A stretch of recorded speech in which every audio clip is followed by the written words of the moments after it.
Péter a betegség. Ó, én bánat szülte asszony! Miért kell tudnom, hogy nyúvasszon? Öljön engem este reggel egy komisz féltékeny ember! De ha lement a kismise, nem császkálsz el erre se! Atyám, rosszat cselekedtem. Bűnöm nagy és fenekei. A káplánul kérdezteti? No, mit tankadmós, gyere, itt várlak a kertbe, ne! Mi a kérdés? Mi van próbálva már, ne félj. Nyugodt lesz házas életed. Mi lenne veled nélkülem? Patkányod lenne, nem bukod. Nem futsz. Na majd én elfutok. Beperelem azt a csőrenét! Állj meg! Megszéltem a képet! Beperelem! Nem hallom! Beperelem! Beperelem! Nézd a szikét, elszalad! Majd csak kakasért felel! Jaj, miért is hagytuk a szájon Nem magad vágtad a nyakát? A torkosságodat okolt! És a kiáltott a kibor? Most elmegyek a búcsúba, lette az ügybű nagy csuda. Pusmog-e róla a sok paraszt, firtat eldobott kakas. Aha! Itt vagy te, támogat! Vald be szépen! Engem vesz száradjon, akinek most is sara van! Kinek? Kinek? Neked, anyám! Anyád a káplán! Kakos szakáromon!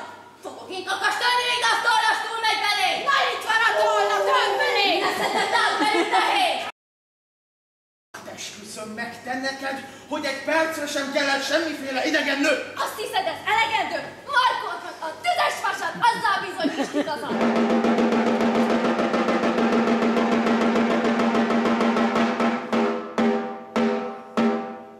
No, azt mondja, most már látod, hogy én színáltatlan vagyok. Ja, itt van húgom a tüzes vas. Hogy én, te is bizonyítom. Néném, fogja meg helyettem. S ugyan mire jutna a véle? Az én kezem is megégne. Tisztelendő úr! Ha lenne egy perc ideje türelme. Szép és egyenes mindenben. Úgy fizet, hogy megsöretlen? Tolják csak az öklöm! Tudom, hazajönnek rögtön! Nem kell feladnom az ipart! Á, Ipi úr! Hozta Isten! Jön már! De az úr a másik! Adok én egy jó tanácsot, s elmúlnak a sorcsapások.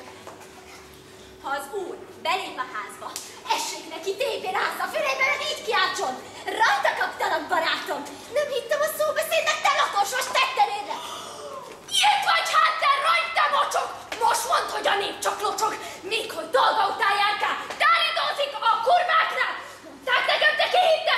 Tessék, hol van az úr? Itt!